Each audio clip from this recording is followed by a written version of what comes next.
The Battle of the Bulge is remembered as a victory won by courage. That memory is wrong. Germany did not lose this battle because its tanks were destroyed or its soldiers lost the will to fight.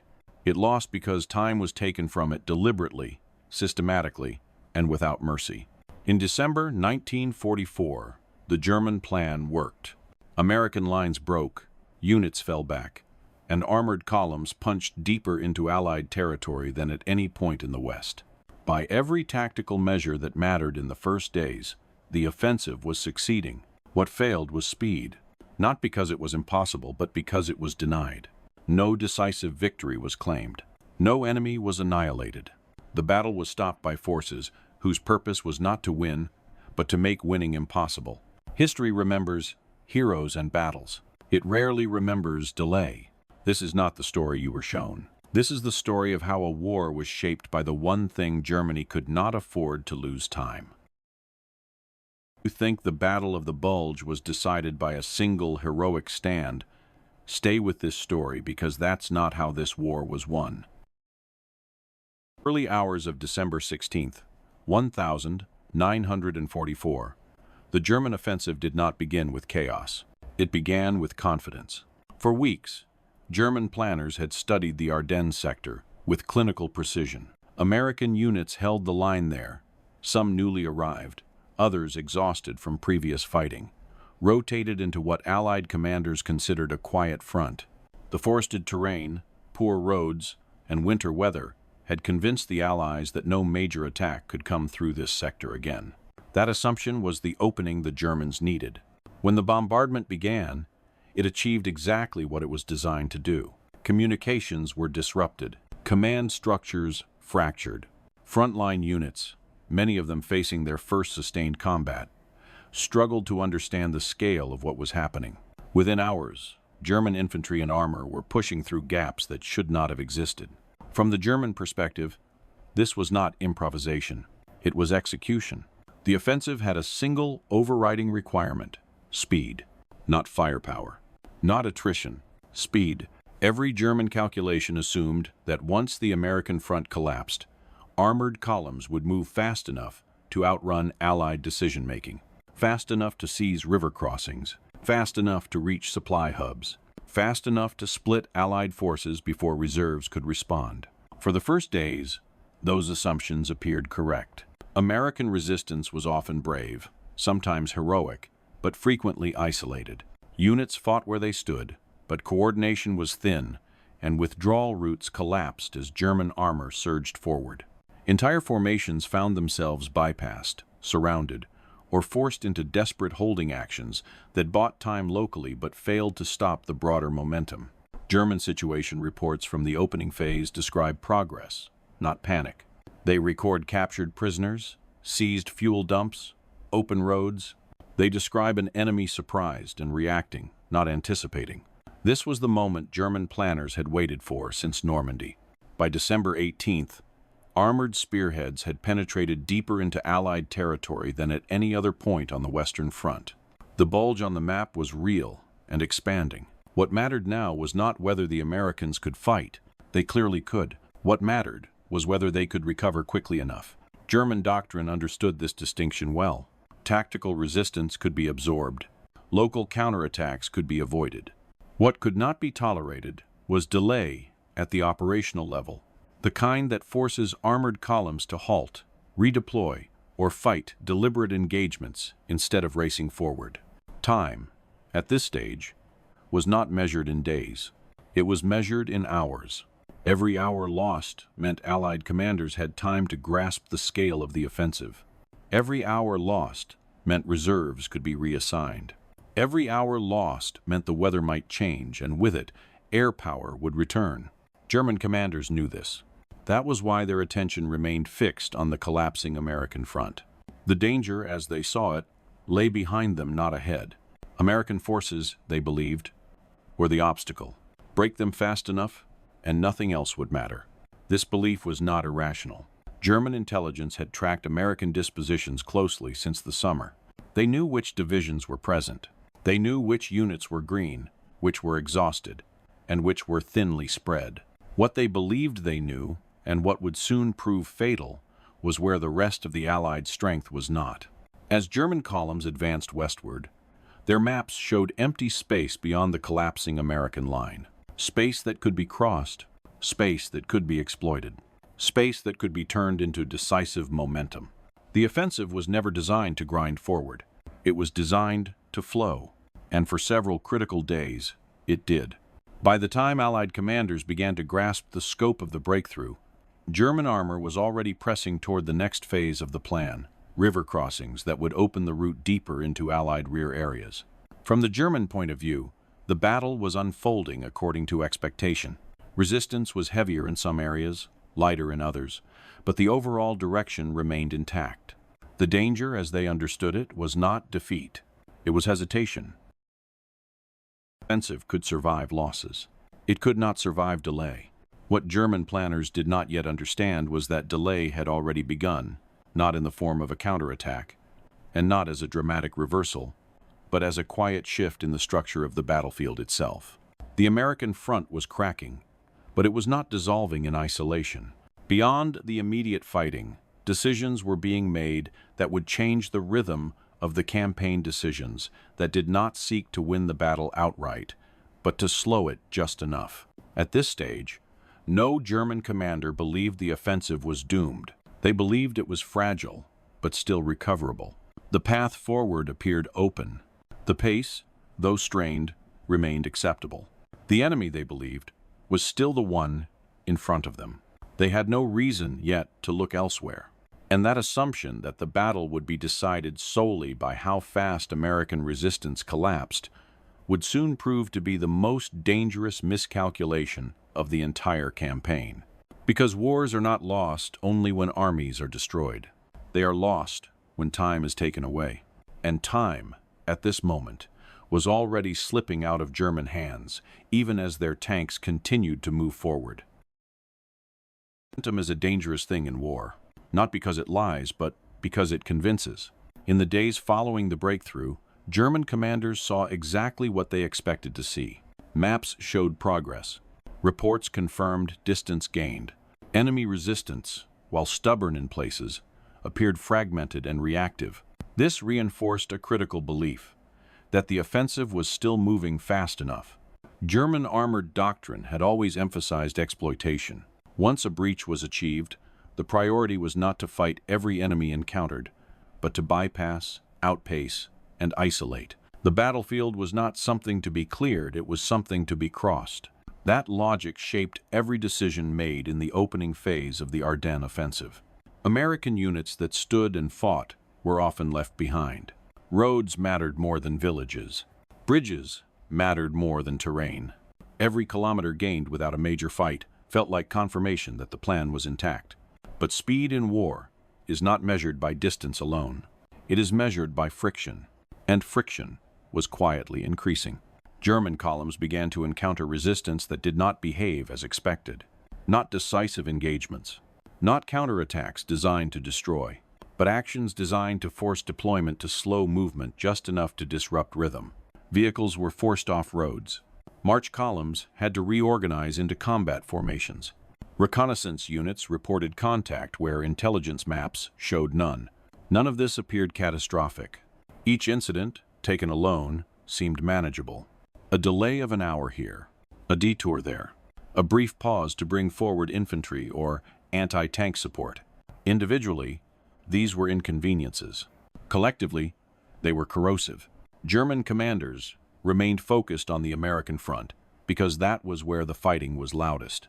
It was where casualties were taken. It was where resistance was most visible. What they failed to recognize was that the most important changes were happening beyond the immediate clash of forces in the structure of time itself. Speed had not vanished. It had thinned. The offensive was still moving forward, but it was no longer flowing. German planning assumptions relied on uninterrupted motion, fuel calculations, supply timetables, synchronization between units, moving on parallel routes.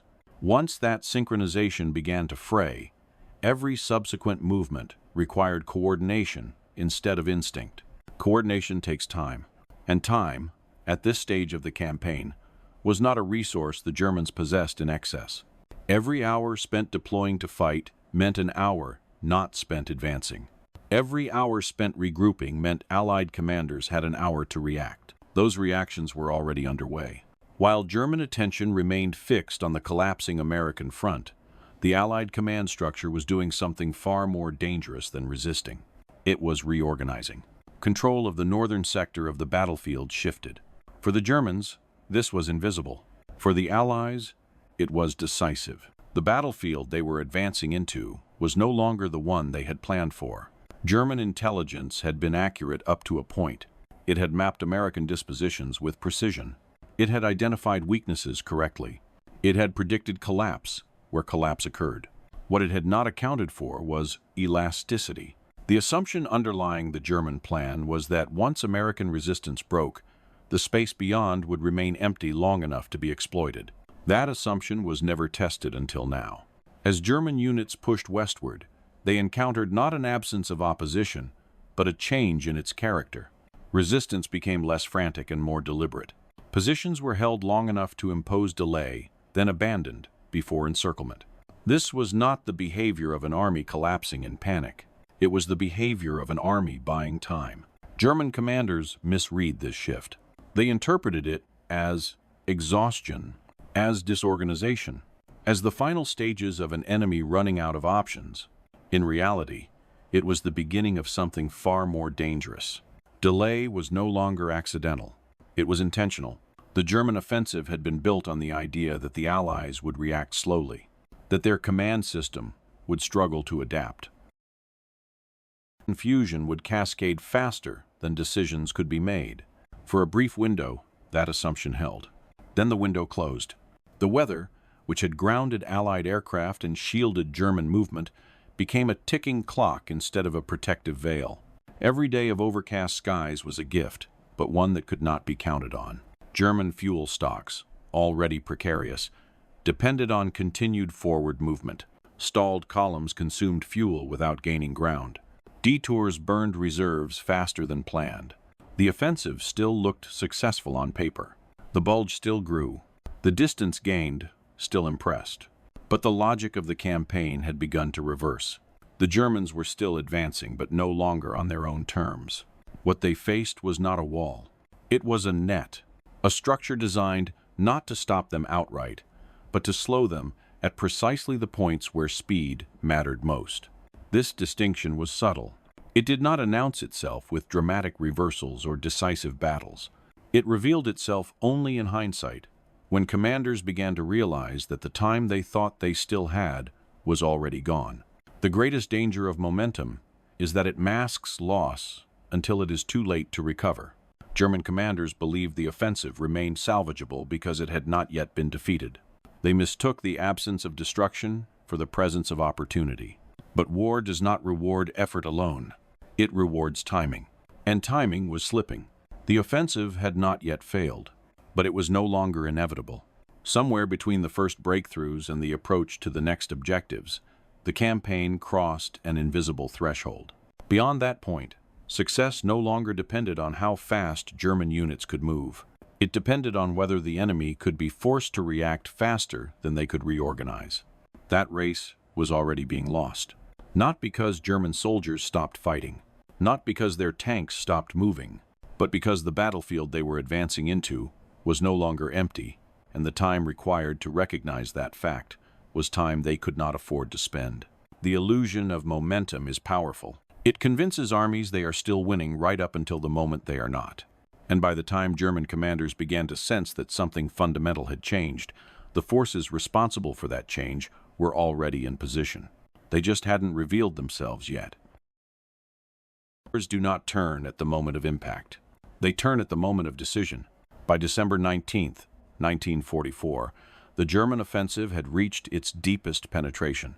Armored columns had pushed far beyond the positions Allied planners believed possible.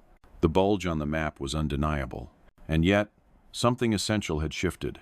For the first time since the attack began, the Germans were no longer dictating the tempo of events. The battlefield was still violent. Fighting still raged along roads, in villages, at key junctions. But the rhythm had changed. German units were no longer moving through space faster than the enemy could react. They were beginning to encounter positions that existed for one purpose only: delay. This was not collapse. This was control. The Allied response that followed was not dramatic, and it was not designed to be. There was no immediate counteroffensive. No sweeping maneuver intended to smash the German advance outright. Instead, command authority shifted quietly, decisively.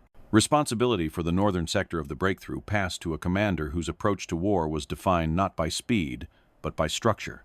The task was not to chase the enemy. It was to deny him time. Orders issued during this phase reveal a clear priority. Hold critical approaches. Protect river crossings. Force the attacker to deploy, to prepare, to slow. The aim was not victory in the traditional sense. It was containment. German commanders sensed resistance stiffening, but misread its intent. They expected counterattacks aimed at destruction. They prepared for concentrated blows against their spearheads. What they encountered instead were layered defenses positioned to interfere with movement rather than annihilate formations. Roads that had appeared open were suddenly covered. Villages that could be bypassed were now held just long enough to force engagement. Bridges that mattered most were screened, protected, denied. These were not improvised obstacles. They were deliberate. The German advance began to fracture into separate fights, none decisive on their own, but each consuming time. Each required coordination. Each imposed friction. The German plan had assumed that Allied command decisions would lag behind events on the ground. That assumption was now wrong. The Allies were no longer reacting. They were shaping. At this point, the distinction between tactical success and operational failure became critical. German units continued to win engagements. They pushed defenders back. They seized ground. But every success came at a cost, measured not in casualties, but in minutes and hours. Those minutes accumulated. German reconnaissance reported unexpected strength north of the penetration. Positions that intelligence had marked as empty were no longer empty. The space the offensive was meant to flow through was narrowing. To the Germans, this felt like interference. To the Allies, it was design. The goal was not to stop the offensive everywhere. It was to stop it where it mattered. Speed, once lost, could not be regained. As German columns slowed, supply problems intensified.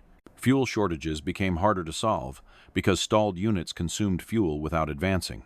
Resupply routes stretched and bent under pressure. The weather, which had initially protected German movement, remained uncertain. Every day of delay increased the risk that Allied air power would return, and with it, a level of dominance German forces could not counter. The offensive still existed, but its margin for error had disappeared. This was the essence of the Allied response. Reduce the margin until none remained. The Germans were still moving, but they were moving inside a narrowing window. German commanders began to face choices they had not anticipated. Whether to press forward with depleted units or pause to consolidate. Whether to bypass resistance and risk exposed flanks or engage and lose time. Every choice carried cost, and every cost was paid in time. This was not a failure of courage or competence. It was a failure of assumption. The German plan had assumed a single opponent reacting along a predictable axis. What it encountered instead was a coalition adjusting dynamically absorbing shock, redistributing strength, and denying space selectively. The offensive had not been stopped yet, but it had been reshaped.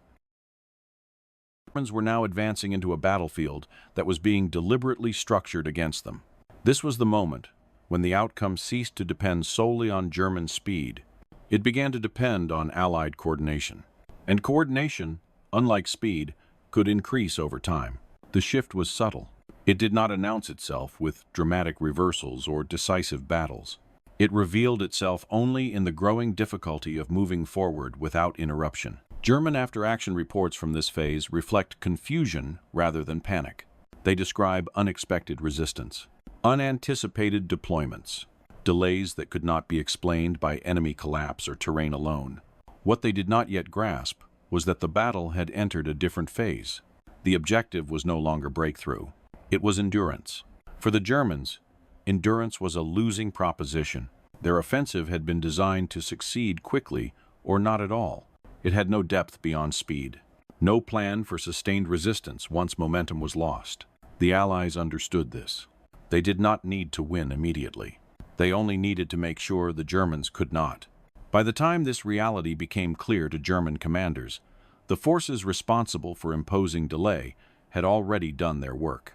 The offensive was still alive, but it was no longer decisive. The battle had crossed a threshold. From this point forward, time would no longer favor the attacker. And the most important fighting was no longer happening at the point of advance, but in the decisions being made behind the lines, where control of time mattered more than control of ground. This was the moment the German offensive stopped shaping the war. From here on, it would only react to it. Delay is not passive. It is engineered. By the time German commanders realized their advance was slowing, the cause was no longer abstract. It was physical, deliberate, and methodical. The resistance they now encountered did not behave like a collapsing front. It behaved like a system. Positions were not held to the last man. They were held to the last minute. Units withdrew before encirclement, reappearing further back along routes that mattered more than the ground they surrendered. Villages were defended only if they controlled roads. Bridges were protected not as symbols, but as levers. This was not improvised defense. It was practiced. German units, advancing toward the Meuse, began to encounter forces whose priorities were unmistakable. They did not seek decisive engagements. They sought interference. Armored elements deployed in hull-down positions, forcing German tanks to maneuver rather than drive through. Anti-tank guns were positioned to deny direct approaches, not to chase kills. Infantry held ground long enough to impose deployment, then disengaged before being fixed. Each contact forced German commanders to do the one thing their plan could not afford. Stop. Stop to reconnoiter. Stop to bring forward infantry. Stop to coordinate fires. Stop to reorganize columns that had been designed to move continuously. None of these pauses were long. That was the danger. A delay of 30 minutes did not look like failure. An hour did not look decisive. But delay accumulates differently than casualties. By December 23rd, German spearheads had reached positions from which they could see their objectives. In some sectors, the distance to key river crossings was measured in kilometers. What stood between them and those crossings was not a single line, but a screen. A screen does not stop an enemy outright. It forces him to fight correctly, and correctness takes time. German commanders probing these positions found no obvious weakness. Every approach was covered. Every attempt to bypass resistance exposed flanks. Every effort to push forward demanded preparation. This was not the kind of enemy the offensive had been trained to defeat. German doctrine was built for movement against an opponent who reacted slowly and inconsistently. What it faced now was an opponent trained to deny momentum without committing fully. The difference mattered. Where American units, earlier in the offensive, had often fought hard, but independently, the resistance now encountered was coordinated across space and time. Withdrawal at one point was matched by reinforcement at another. Pressure applied here produced resistance there. The battlefield had become elastic. German commanders wrote of frustration. They recorded the need to fight for ground that had not been expected to be contested.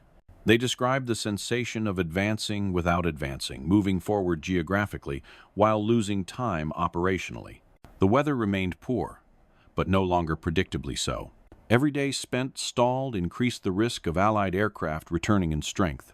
German fuel stocks, already marginal, bled away as engines idled and detours multiplied. The offensive had not been designed to sustain this kind of friction. Its logic depended on uninterrupted motion. Once motion was broken, everything else followed. Supply columns fell behind advancing units that were no longer advancing fast enough to outrun logistical reality. Coordination between parallel routes eroded as units fought separate engagements instead of flowing together. The Germans were still winning fights. They were losing the war of minutes. What made this situation especially dangerous was that it did not feel catastrophic. There was no single moment of collapse, no dramatic reversal. The offensive simply slowed, and slowing was fatal. By Christmas Eve, the German timetable had disintegrated. Objectives that had been expected to fall days earlier remained out of reach. The margin that allowed for improvisation was gone. At the same time, the consequences of delay were compounding elsewhere. American forces, battered but unbroken, were stabilizing. Reserves were moving. Counterattacks were being prepared. The weather began to shift. The longer the German advance remained entangled in deliberate resistance, the more the strategic balance tilted. Spain, holding the northern shoulder of the penetration, did not seek headlines. It did not produce dramatic footage. It did not offer a clean narrative of victory. It did something far more decisive. It denied the Germans access to time. This was not a question of bravery versus cowardice, or skill versus incompetence. German units fought hard and competently throughout this phase. Their failure lay not in execution, but in assumption. They had assumed the space beyond the American front would remain open long enough to exploit. They had assumed resistance would thin, not reorganize. They had assumed the enemy would react slowly. All three assumptions were now false. The Germans had planned to race through a gap. They found instead a narrowing corridor controlled by forces whose sole purpose was to make speed impossible. Every kilometer gained now cost more than it returned. This was the operational turning point of the battle, not because the Germans were defeated, but because the conditions required for their victory no longer existed. Delay had done its work. By the time orders were issued to reconsider objectives and redeploy forces, the opportunity had passed. The offensive still had strength. It no longer had time. The Germans would continue to fight. They would continue to resist. But from this point forward, their actions would be reactive. The initiative had shifted not through a single blow, but through a systematic denial of momentum. The battle had been shaped, not by destruction, but by control. And control of time, once lost, could not be reclaimed. The German offensive did not end with a dramatic defeat. It ended the way most offensives truly end, by failing to keep pace with reality. By late December, the difference between advancing and succeeding had become unavoidable. The spearheads had pushed far. They had inflicted damage. They had created confusion. On maps, the Bulge looked impressive, but the offensive was no longer alive in the way it needed to be alive. It had lost its tempo, and without tempo, the entire concept collapsed. This is the part of the story most people misunderstand, because it does not feel cinematic. We are trained to look for the single moment the attacker is stopped. We expect the turning point to be a battle, a speech, a decisive clash. In reality, the turning point in the Ardennes was arithmetic. The Germans had a finite amount of fuel, a finite amount of daylight, a finite amount of weather protection, and a finite ability to sustain complex coordination across broken roads and snow-choked routes. Their plan demanded that these limits never be reached because reaching them meant the offensive could no longer behave like an offensive. It would behave like a trapped force. By Christmas Eve, the Germans had reached the most dangerous phase of the campaign, the phase where tactical skill could no longer compensate for time lost. They were forced into engagements they did not want, forced into deployment where they needed motion, forced into deliberate fighting where their plan required exploitation. Every minute spent fighting for a village or a junction was a minute lost from the only resource that mattered. And now the bill was due. American forces were not only stabilizing, they were reasserting control. Units that had been scattered in the opening shock were reorganizing behind new defensive lines. Command relationships, which had been fractured, were hardening into structure again. That structure produced something the Germans could not tolerate: coordinated pressure. Not isolated stands, not heroic pockets. Pressure along multiple axes, building into a coherent response. The most decisive consequence of delay was not what it did to German tanks or German infantry. It was what it allowed the Allies to do with their own time. Reinforcements moved. Supply routes were rerouted. Defensive lines were reinforced. Plans were formed and executed under a command structure that had regained its clarity. And then the weather shifted, one of the quiet killers of every German assumption.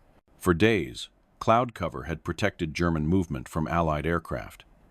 It had turned the sky into a blindfold. This had been a gift, but it was never guaranteed. The longer the offensive dragged on, the greater the chance that the sky would open. When it did, the balance changed instantly. Air power was not simply an extra advantage. It was an operational weapon that punished stalled movement. Aircraft could strike roads, columns, bridges, fuel depots, everything the Germans needed to maintain tempo. But the key is this. Air power becomes decisive not when the attacker is moving fast, but when the attacker is forced to move slow. Delay made the offensive vulnerable to the sky. Once Allied aircraft returned in strength, the German situation worsened rapidly. Movement became hazardous. Daytime travel became a gamble. Units that needed to concentrate were forced to disperse. Supply columns became targets. Fuel scarcity, already severe, became debilitating. The Germans had not lost the ability to fight. They had lost the ability to operate.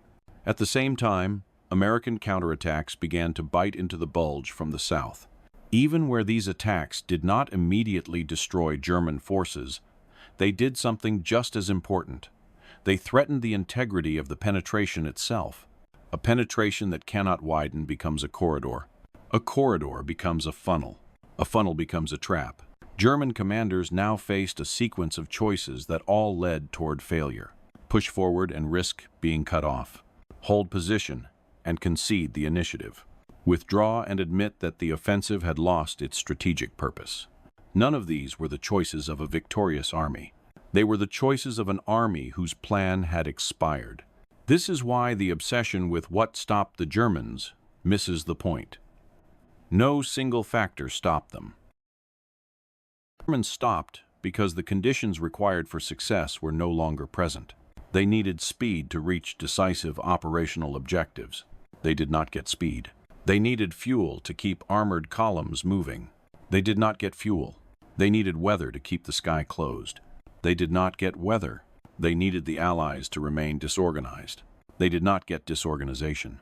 What they got instead was delay layered, purposeful, and time to strike at the exact weakness of the plan. The offensive had been engineered as a race. By late December, it was no longer a race. It was a struggle to avoid being surrounded by the consequences of time already lost. German units continued to fight brutally. They defended positions. They counterattacked where they could. They attempted to regain the initiative through local action. But local action could not restore strategic time. Momentum, once broken, cannot be restarted like a machine. Momentum is an ecosystem.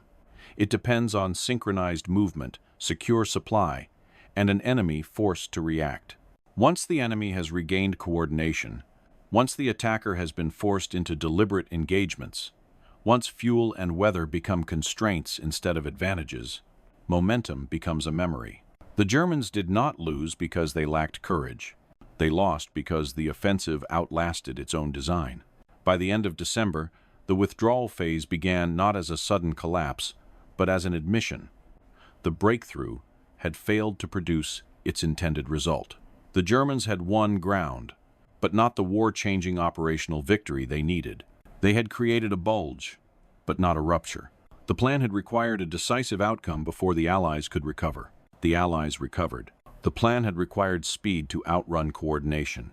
Coordination returned. This is what delay truly means in warfare. Delay is not a defensive posture. It is an attack on the enemy's timetable. It is a form of violence applied to the future. It does not need to destroy the attacker to defeat him. It only needs to make his victory arrive too late. And in the Ardennes, that is exactly what happened. The German offensive did not end when the tanks stopped. The tanks stopped because the offensive had already ended on the clock. Fighting subsided and the front lines stabilized. The Battle of the Bulge entered history as a story of survival. Maps were redrawn. Casualties were counted. Narratives were formed. The German offensive had failed. Allied forces had held. The war would end 5 months later. In purely military terms, the outcome was clear. In memory, it was simplified. What endured was a version of the battle that favored clarity over accuracy, a version that reduced a coalition struggle into a single national narrative, a version that replaced operational complexity with heroism that could be easily understood, filmed, and retold. This is not unusual. War is rarely remembered as it was fought. It is remembered as it can be explained. The Battle of the Bulge became a symbol of American endurance, and rightly so. American units absorbed the initial shock. They fought under conditions that should have broken them. They held long enough for the wider response to take shape. None of that is false. but it is incomplete, because what actually decided the outcome was not a moment of resistance, but a process of denial. Not the destruction of the enemy, but the exhaustion of his timetable. Not victory in the traditional sense, but control over when victory could no longer occur. This kind of success does not photograph well. It does not fit into a three-act screenplay. It does not produce clear heroes at the point of impact. And so, it fades. Popular memory prefers decisive blows and visible triumphs. It struggles with victories achieved through coordination, patience, and restraint. Delay does not look like success. It looks like hesitation until the moment passes. The irony is that professional soldiers understood this distinction clearly. German after-action analyses did not dwell on courage or morale. They examined time. They examined coordination. They examined why an offensive that achieved surprise and penetration failed to produce strategic effect. The conclusion was not that the Germans had been defeated in battle. It was that they had been denied opportunity. Opportunity is fragile. It exists only within a window. The Battle of the Bulge closed that window, not with a slam, but with pressure. By the time German commanders fully grasped what had happened, there was nothing left to correct. The offensive could not be restarted. The calendar could not be reset. The future they had aimed to seize no longer existed. This is the part of war that rarely survives into public memory. We remember what explodes. We forget what constrains. We remember the moment a line breaks. We forget the weeks spent ensuring it cannot break again. And so the story becomes simpler than reality. Hollywood did not invent this tendency. It exploited it. Films, books, and commemorations favor narratives with clean arcs and recognizable protagonists. They turn coalitions into individuals. They turn processes into events. In doing so, they teach generations not how wars are won, but how wars are told. The danger is not disrespect. The danger is misunderstanding. When we forget that wars are decided as much by logistics, coordination, and time as by courage and firepower, we begin to expect the wrong things from future conflicts. We look for decisive battles where none exist. We mistake motion for progress. We assume that success must announce itself loudly. The Battle of the Bulge offers a different lesson. It shows how an army can lose without collapsing, how an offensive can fail without being destroyed, how victory can be achieved by forces whose mission was never to win, only to prevent the enemy from doing so. This does not diminish the sacrifice of those who fought. It clarifies it. American units held under impossible pressure. That resistance bought time. Other forces took that time and turned it into structure. They denied space. They denied speed.